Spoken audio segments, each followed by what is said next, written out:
Hola a todos. Vamos a comenzar la sesión de hoy con una revisión del tema del viernes, que fue la introducción al análisis factorial exploratorio. Tenemos en contacto a 3 compañeros. Esperemos que los otros se incorporen en el curso de la sesión. Lo que me interesaba con la primera parte de esta sesión de hoy, antes de entrar a moderación, es que pudiésemos dejar claro los conceptos de análisis factorial exploratorio, porque recibí algunas sugerencias de revisar este tema antes de pasar al siguiente, porque parece que no hay unos puntos claros al respecto. No hay problema, pero sí me interesa que esto quede lo más claro posible antes de avanzar, porque como les he comentado anteriormente, este es un tema que se van a llevar para, para las materias posteriores, como en el caso de psicometría o en el caso de que vayan a trabajar en investigación psicométrica. Es importantísimo que sepan manejar el análisis factorial de manera apropiada. Bueno, ya sabemos, este es un tema de la asignatura. ¿Cuáles serían los objetivos de la sesión de hoy? Fundamentalmente, nosotros deberíamos, al terminar esta sesión y al terminar, por tanto, el curso de la materia, poder dar un concepto preciso de análisis factorial y diferenciar entre las formas exploratorio y confirmatorio, en concordancia con la literatura estadística, identificar los usos del análisis,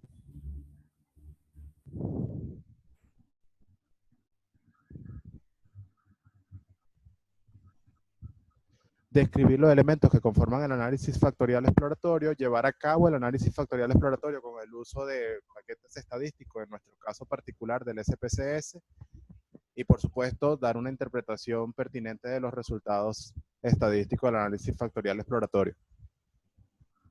Cualquier duda, no duden en comunicarse y hacerla durante la transmisión, no hay problema. Esa es la idea de la reunión, que podamos aclarar cualquier duda que vaya surgiendo.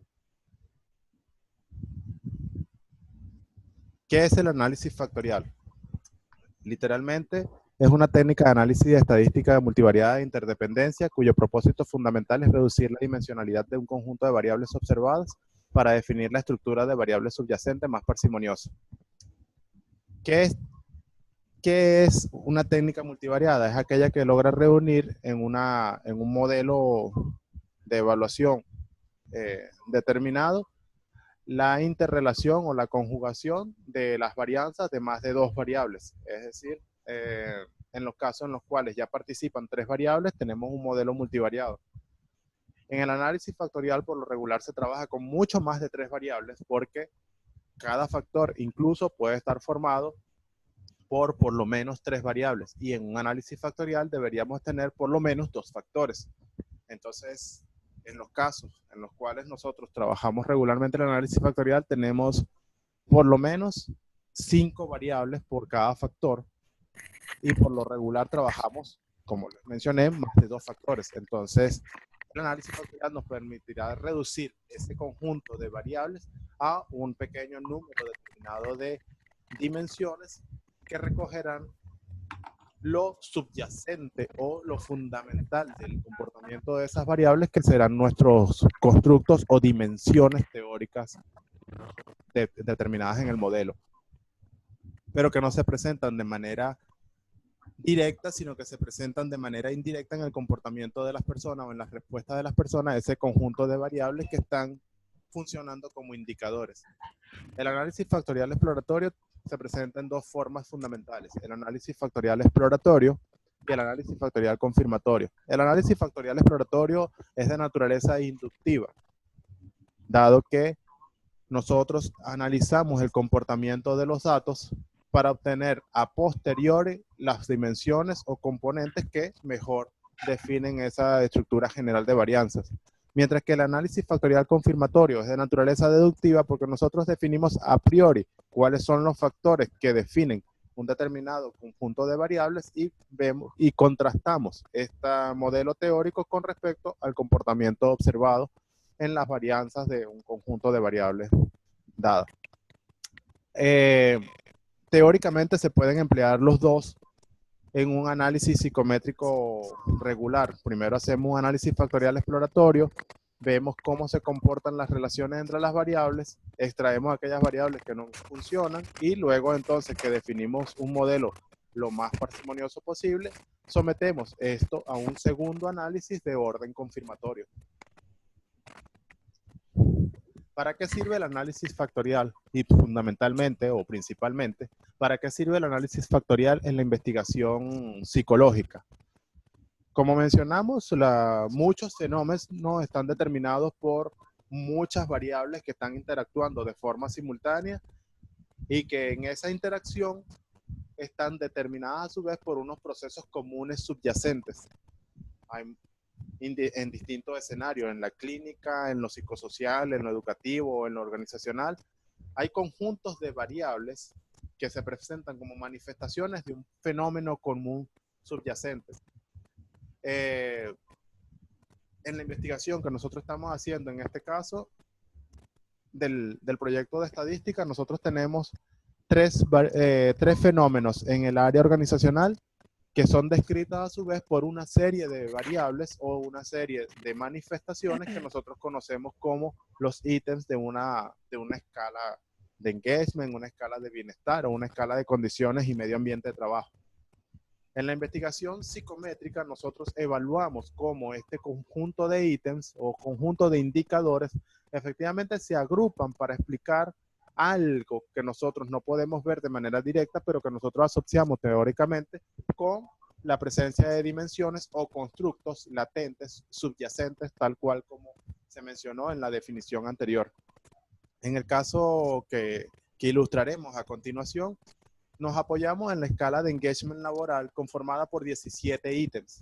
Estos 17 ítems están distribuidos teóricamente en 3 dimensiones: vigor, dedicación y absorción, los cuales agrupan a su vez cada uno 6 variables para vigor, 5 para dedicación y 6 para absorción. Lo que haría el análisis factorial, o que lo que nosotros esperamos del análisis factorial, es que identifique las correlaciones entre cada uno de estos ítems, agrupando por similitud los de vigor en un factor, los de dedicación en otro factor y los de absorción en el otro factor. Es decir, tendríamos un modelo tridimensional en el cual básicamente nuestra varianza se explica por la respuesta de los sujetos a estas 3 dimensiones explicadas por el engagement. Entonces, ¿qué esperamos? Que los ítems que exploran vigor estén altamente correlacionados entre sí y se diferencien de los ítems de dedicación que explican otra cosa, la dedicación, y que estos a su vez se diferencien de los que se supone exploran la absorción. Entonces, dentro de ellos existe una alta correlación, pero a su vez existe diferenciación con los ítems de otras dimensiones. Esto es en términos ilustrativos. En términos analíticos o en términos matemáticos, esto se definirá como los factores y como las cargas factoriales que tiene cada uno de estos ítems dentro de esos factores. Llevamos a cabo el análisis factorial. ¿Y qué esperamos conseguir o qué tenemos que evaluar en un análisis factorial? ¿O cuáles son los elementos fundamentales del análisis factorial? Un análisis factorial comienza por el análisis de una matriz de covarianzas o correlaciones. Luego se evaluará la adecuación muestral de esas correlaciones a una estructura factorial subyacente o la posibilidad de que estas correlaciones contengan una estructura factorial subyacente, para lo cual nos apoyaremos en las pruebas de KMO y de felicidad de Bartlett. La matriz de comunalidades, la varianza explicada del modelo, el gráfico de sedimentación, las tablas y gráficos de cargas factoriales, tanto para la solución original como para la solución rotada, y finalmente las puntuaciones factoriales que nos darán cuenta de cuál es la puntuación de un sujeto en un factor determinado que no podíamos observar originalmente en el comportamiento de los indicadores, y que será al final el que nos permitirá conocer, según el caso, la puntuación de un sujeto en vigor, en dedicación y en absorción, por ejemplo. Veamos la matriz de correlaciones que se deriva del ejemplo que vamos a trabajar. Tenemos la escala de engagement conformada por 17 ítems y tenemos, por tanto, una matriz de correlaciones de 17 por 17. Como saben, esto es una matriz espejo conformada entonces por una diagonal de 1, en la cual este 1 identifica la correlación del ítem consigo mismo y todos los valores que están por encima de la diagonal son idénticos a los que están por debajo de la diagonal. Para no saturar la información de la tabla, entonces he procedido a suprimir o a borrar todos los valores que están por debajo de la diagonal y nos quedamos únicamente con el análisis de los que están por encima de la diagonal.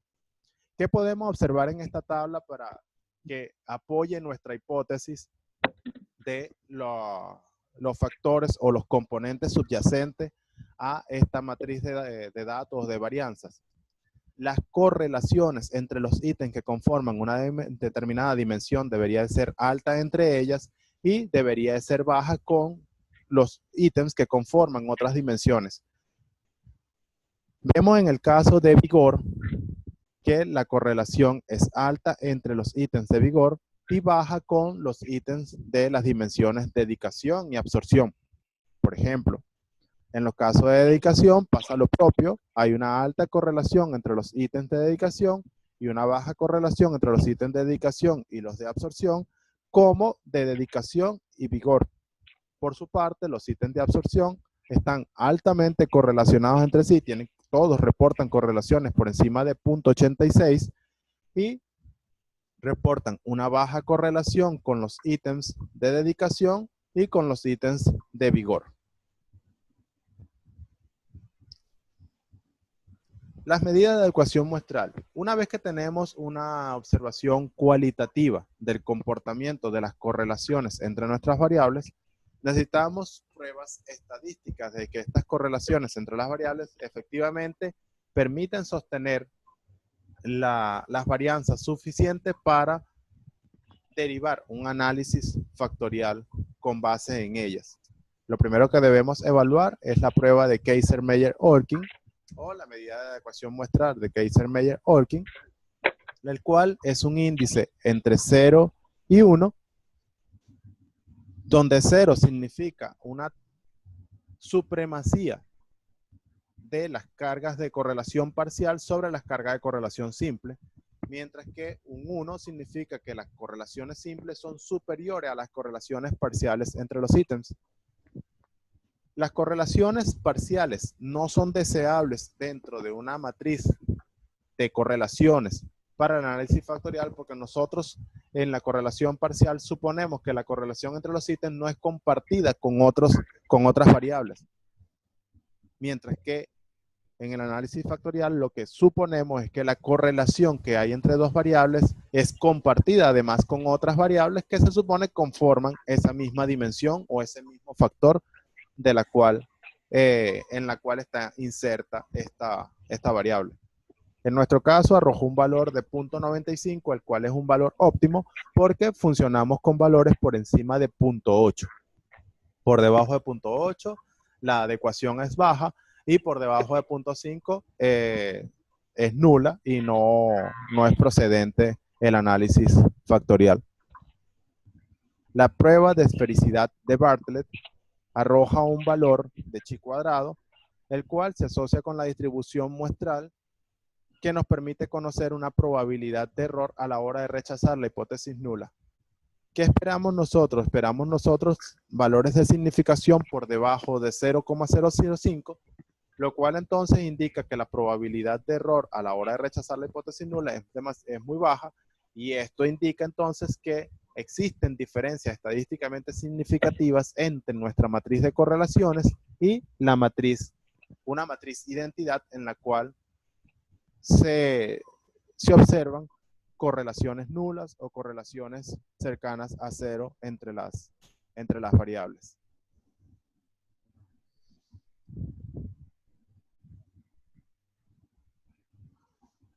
¿Todo funcionando hasta ahora? Sí. Perfecto. Bien, pasemos entonces a la matriz de comunalidades. La matriz de comunalidad es básicamente una matriz que muestra las correlaciones o el promedio de correlaciones de cada variable con el conjunto de variables que conforman su dimensión. Recuerden que nosotros tenemos unas variables asociadas a una determinada dimensión y diferenciadas con otras variables porque pertenecen a otras dimensiones. ¿Qué esperamos nosotros? Que estos resultados sean altos porque suponemos que la correlación entre las variables que forman la misma dimensión sea alta y que, por tanto, estos valores sean superiores a 0.4 o 0.5. En nuestro caso tenemos valores en todos los casos superiores a 0.8, lo cual es óptimo en para nuestro análisis.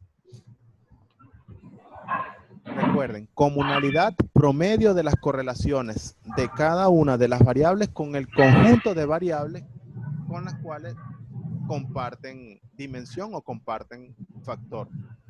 Esperamos entonces... ¿Puedo repetir eso, por favor? Ajá.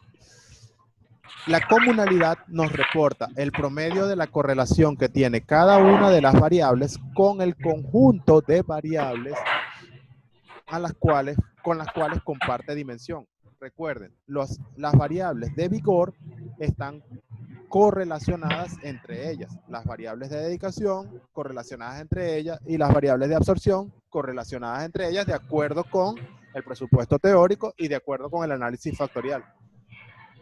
Entonces, lo que esperamos es, ¿cuál es el promedio de las correlaciones entre el ítem 1 de vigor con el conjunto de las demás variables que conforman vigor? Es de 0.89 puntos, lo cual es un valor bastante alto, y así sucesivamente con cada una de las variables que conforman la dimensión vigor.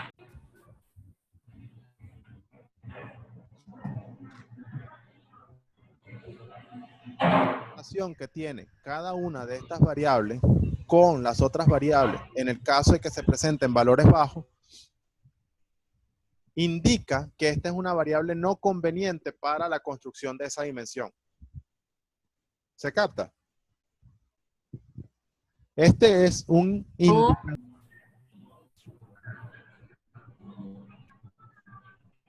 de cuán correlacionada está esta variable o cada una de estas variables con las demás variables que forman la dimensión. Por ser un promedio de correlaciones de la variable con las demás variables, esperamos que sea alto. Cuando es bajo, se pone en cuestionamiento la utilidad de esta variable para el modelo, porque me está diciendo que esta variable se correlaciona poco con las otras variables que forman la dimensión, y que al correlacionar poco con las otras variables que forman la dimensión, amenaza la validez del modelo. Y si los valores ahí fueran bajos, los podemos eliminar como hicimos en el... Exacto. Entonces, si los valores son bajos, lo conveniente en un análisis factorial exploratorio es extraer o eliminar esta variable del modelo, porque en vez de generar valor agregado en la varianza explicada, lo que hace es restar la varianza explicada. Pero fue una pregunta. En la clase pasada habían algunos valores que eran bajos. Ajá. Esos valores los eliminamos y volvimos a hacer el análisis. Exacto. Cuando lo volvimos a hacer, las comunalidades variaron. Ajá. Y habían otros valores que antes no eran bajos, pero que ahora sí lo eran. Exacto. ¿Esos también los tenemos que quitar o ya no? Depende. En un caso, técnicamente hablando, deberías de eliminarlos. Porque, ¿qué pasa? Al reagruparse las variables, por supuesto, la matriz de covarianzas varía, y lo que antes no era error, ahora sí se reporta como error. Exacto. Porque es igual al comportamiento de casos atípicos. Cuando tú tienes una gran nube de puntos, por supuesto, los casos más atípicos se van a ver como atípicos, pero los que están dentro de esa gran nube no se van a ver como atípicos. Exacto. Una vez que tú eliminas el caso atípico y se redimensiona la variabilidad de la distribución, lo que antes no se veía como atípico, ahora sí se ve como atípico. ¿Se capta la idea? Sí, sí. Entonces, por eso, lo que antes no se veía como un ítem que no funcionaba, ahora sí se ve como un ítem que no funciona. Entonces, uno, sobre la base del mismo criterio, es decir, que estamos buscando los ítems que mejor se ajusten, que mejor correlacionados estén entre sí, que más ajustados estén entre sí, eliminamos entonces todo aquello que genere ruido en la distribución. Ok. Así sea en un primero, segundo o tercer análisis. Ok. Porque la idea es ir depurando el modelo hasta generar el modelo más parsimonioso, el modelo más eficiente, el modelo más consistente. Ok. Bien. Una vez que varianza explicada. ¿Qué es la varianza explicada? Sencillo. La varianza explicada es básicamente que los componentes que genera el análisis factorial explican una determinada cantidad de varianza de esa cantidad de respuesta observada o que definen la matriz de datos. Por defecto, el programa los agrupa de mayor a menor, presentando el primer componente como aquel que tiene la mayor varianza explicada y sucesivamente los componentes que tienen una menor carga con respecto al anterior. Al final, nosotros evaluamos cuánto es el porcentaje de varianza acumulado por estos factores que se han definido de acuerdo con la extracción factorial. En nuestro caso, el análisis factorial para la escala de engagement arrojó tres dimensiones con cargas de autovalores superiores a 1, lo cual es un criterio que nosotros vamos a trabajar típicamente para el análisis exploratorio. ¿Tienes ganas de dormir un ratito? Con ¿Qué? tres, ajá, Es que alguien dijo algo, pero no escuché. con tres factores o tres componentes estamos explicando un 89% de la varianza total de las respuestas observadas. Casi 90. Exacto, lo cual es un valor muy óptimo, puesto que nosotros queremos modelos que alcancen una varianza aplicada total por lo menos de un 40%. Un modelo, así como en los modelos de regresión, nosotros buscábamos modelos que tuvieran por lo menos un 40% de la varianza total para decir que era un modelo bueno. Igual en los análisis factoriales son deseables aquellos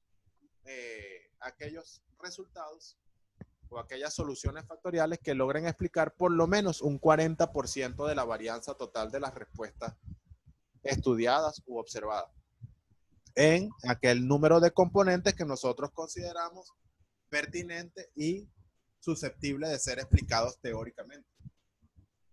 Ok. El gráfico de sedimentación. El gráfico de sedimentación es una representación, valga la redundancia, gráfica de la solución factorial. Nos presenta en el eje de las ordenadas a los autovalores, las cargas de autovalor, y nos presenta en el eje de las abscisas a los componentes o los factores propiamente dichos. Se toma como un criterio para definir con cuántos componentes nosotros deberíamos de definir el modelo o el modelo más parsimonioso. Esto en el análisis exploratorio, donde ustedes no tienen definido a priori con cuántos factores se van a quedar o con cuántos factores van a reducir el conjunto de variables que están estudiando. En el análisis confirmatorio, ya ustedes traen definido a priori con cuántos factores van a trabajar y no toman esto como un criterio de referencia. El criterio se conoce como Scree Test o criterio del codo, propuesto por Cattell por allá, por el mediados de los años 60. Básicamente lo que evalúa es el comportamiento de la curva e identifica ese punto de inflexión o quiebre en el cual la pendiente deja de ser significativa para lograr un punto de estabilización. Punto de estabilización que nos está indicando que el valor agregado de cada uno de esos componentes a la varianza total no es significativo. Como ven en este caso, tenemos tres componentes que generan de manera sistemática valor agregado a la varianza explicada y un grupo de 14 componentes que básicamente generan error al modelo o error o varianza residual, que no es una varianza significativa para nosotros, pues es varianza no explicada. Una vez que avanzamos, tenemos las matrices de cargas factoriales. Una vez tenemos una solución factorial, esta nos va a representar una solución original en la cual por defecto el programa acumula la mayor cantidad de variables en el primer componente. Las variables que no son captadas en este primer componente son reunidas en un segundo componente y así sucesivamente en un tercero, cuarto, quinto, etcétera, etcétera, etcétera. Sin embargo, un inconveniente que tiene la solución original de componentes principales es que busca capitalizar la varianza explicada en los primeros componentes y restarle, por tanto, protagonismo a los siguientes componentes o a los componentes sucesivos. Lo cual para nosotros podría no ser lo más apropiado porque nosotros necesitamos distribuir la varianza total observada en ese número de componentes que mejor definen, que mejor se ajustan a nuestro modelo teórico. Por lo tanto, entonces nosotros trabajamos la matriz de componentes rotada como la que permite evaluar de manera más apropiada la pertinencia de nuestro modelo o la calidad de nuestros datos o la calidad de nuestro modelo con base en el comportamiento de los datos. En un informe podemos poner de una vez la matriz rotada sin tener que colocarla. Sí. En un informe nosotros trabajamos con base en componentes rotados y reportamos la matriz de componentes rotados. No mostramos la matriz de componente original porque ese es el insumo con el cual nosotros construimos después los componentes rotados. Ok. La matriz de componentes rotados, como pueden observar, permite distribuir la varianza total observada entre los distintos tres componentes, permitiendo entonces que cada uno de los componentes logre agrupar aquellas variables que están altamente correlacionadas entre sí. Como vemos, la estructura ha cambiado de forma significativa, de forma importante, permitiendo entonces que las correlaciones entre las variables generen tres grandes grupos, generen tres grandes núcleos o tres grandes clústeres que nosotros entonces podemos identificar con nuestras dimensiones teóricas. Vemos que el primer componente, porque ella deriva componentes de forma aleatoria, no los deriva en la misma forma en la cual nosotros lo hemos definido teóricamente. Esto no es así. Nuestro primer componente está asociado a la última dimensión, que es absorción. Como podemos apreciar, las cargas de absorción están todas asociadas al primer componente y no se asocia con ningún otro componente. Igual que en este primer componente no se identifican cargas factoriales de ninguna de las otras variables sobre él. Claramente, en este caso podemos decir que este primer componente corresponde a la dimensión absorción del engagement. El segundo componente agrupa a los ítems de vigor. Claramente, igual que en el caso anterior, los ítems de vigor están cargando en la dimensión 2, no están cargando en la dimensión 1 ni en la dimensión 3, y de igual manera el componente 2 no contiene cargas ni de la dimensión dedicación ni de la dimensión absorción. Está claramente diferenciado el componente 2 como la dimensión vigor del engagement. Y lo propio pasa con dedicación.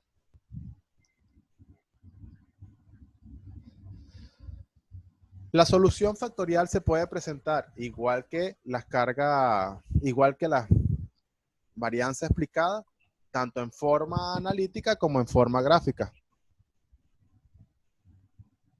Tanto en forma analítica como en forma gráfica. En forma analítica vimos nosotros los resultados de las cargas en número y en forma gráfica los podemos observar como diagramas de dispersión fundamentalmente.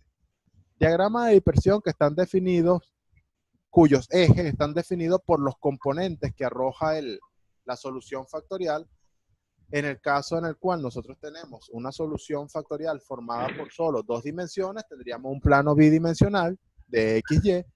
En el caso en el cual tengamos más de dos dimensiones, se presentará en un plano tridimensional. Para ilustrar el comportamiento de las cargas factoriales y la rotación, trabajaremos con una solución factorial bidimensional, que es la que mejor permite visualizar este caso. Vemos una solución factorial no rotada, en la cual las líneas continuas representan los ejes, tal cual como los ha definido la aplicación, el programa, y podemos ver entonces que un grupo de variables está reunida en un cuadrante, mientras que otro grupo de variables está reunido en un segundo cuadrante. Las líneas segmentadas representan el desplazamiento que deberían de sufrir los ejes de las coordenadas o con base en los componentes para poder conseguir el mejor ajuste al comportamiento de las correlaciones entre esas variables. Entonces, en una solución factorial sin rotar, estas variables quedan diferenciadas de los ejes, permitiendo que ambos grupos se correlacionen con ambos ejes, lo cual entonces genera esa estructura factorial que no es la que mejor representa el comportamiento de nuestra solución teórica. En la solución rotada se busca que los ejes se alineen con estas nubes de puntos y conseguimos algo como lo que se presenta en este segundo gráfico. Vean cómo en este segundo gráfico la misma distribución, ahora un grupo de variables se asocia con un eje, mientras que el otro grupo de variables se asocia con el segundo eje. Pues la idea es darle diferenciación a estos dos grupos.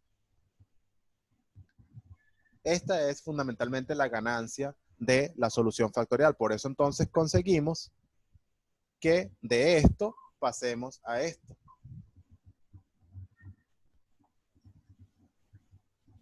Una vez que tenemos soluciones factoriales, pues obviamente ya tenemos un modelo definido, un modelo determinado de linealidad entre las variables que definen nuestras dimensiones o nuestros factores, el cual básicamente permite entonces estimar las puntuaciones factoriales de los sujetos en cada una de esas dimensiones que los contiene. Nosotros podemos pedir que el análisis factorial nos presente las puntuaciones factoriales para cada uno de los sujetos sobre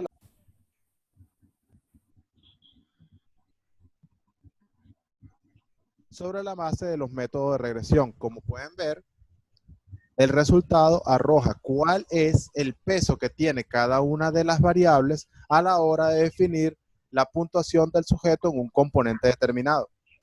Esto es análogo a la solución factorial rotada. Como pueden ver, básicamente hay tres núcleos en los cuales se concentran las cargas factoriales y que podemos identificar con las dimensiones absorción, vigor y dedicación. Si ven, en absorción, los ítems que en realidad cargan para explicar el comportamiento de esta dimensión, que nosotros le damos el nombre teórico de absorción, pero que matemáticamente nos indica que cada uno de estos ítems tiene una carga aproximada del 17% a la hora de explicar este resultado, mientras que las otras variables no tienen una carga significativa a la hora de generar los resultados del sujeto en esta dimensión. Por tanto, entonces nosotros prescindimos de las otras variables y nos quedamos únicamente con aquellas que tienen un resultado significativo. En el caso de absorción, con estas 6 últimas, en el caso de vigor con las 6 primeras y en el caso de dedicación con las 5 que están en intermedia. Y generamos un modelo de regresión tal cual como nosotros lo conocimos en los análisis de regresión múltiple, donde tenemos que absorción es el resultado de los ítems que conforman esta dimensión por la carga factorial determinada o la carga de regresión determinada en cada caso. Esto nos permitirá entonces identificar cuánto es la medida de absorción, vigor y dedicación de cada uno de los sujetos con base en las respuestas de estos sujetos a cada uno de esos ítems. En el informe hay que reportar eso así tal cual. En el informe o en el reporte final de un análisis factorial, ustedes presentarían el modelo teórico, la ecuación. Y ya, con eso cierra. Ok, no esto como está aquí, sino el final. Y ya. ¿Cómo que el final? O sea, el final que si A más B por X. Exacto, que es la ecuación. Ok, pero este así tal cual como está de vigor, dedicación, absorción, no. No, sí, por eso. Esta ecuación que ustedes ven aquí, Ok. es lo que ustedes van a representar finalmente como producto de su análisis factorial, porque ustedes quieren saber cómo calcular una puntuación de un sujeto en un constructo que en principio está subyacente a los ítems y que no podíamos ver de manera directa. Ah, ok, por eso, o sea, hay que colocarlo por cada dimensión en vez de uno general. No hay uno general porque ustedes no tienen una escala unidimensional, a menos que sea una escala unidimensional, pero si es una escala Ah, ok. O sea, al multidimensional, final nuestra ecuación va a ser como que dividida, por decirlo así, por dimensión. sí, porque ustedes Ok. quieren saber cuánto es la puntuación de un sujeto en absorción y cuáles son los ítems que aportan valor agregado a la hora de definir absorción, de vigor, de dedicación, etcétera. Rafa, ¿cómo hacemos para sacar esa matriz de coeficiente de puntuación? Porque creo que la vez que hicimos el ejercicio, ese cuadrito no salía. Eso lo vamos a ver ahorita, en lo que Ok, pasemos a cómo hacer el análisis factorial propiamente dicho. ok. Bien. Eso sería entonces lo que tendríamos en la segunda parte, pues ya esto va a cerrar. ¿Cómo hacer un análisis factorial exploratorio? Entonces, para este análisis factorial exploratorio, nosotros vamos a trabajar con la validación del modelo de bienestar laboral que pertenece a la escala de bienestar laboral de los autores Blanch, Sahagún, Cantera y Cervantes del 2010, en el cual tenemos una estructura compleja de dimensiones y subdimensiones y tendremos entonces que trabajar los análisis factoriales de primer orden y de segundo orden. Y serán entonces necesarios conocer las puntuaciones factoriales de las dimensiones para poder entonces luego determinar si efectivamente estas se agrupan en dos dimensiones que son bienestar psicosocial y efectos colaterales. Voy a cerrar y les envío entonces la solicitud para la segunda reunión. Ok.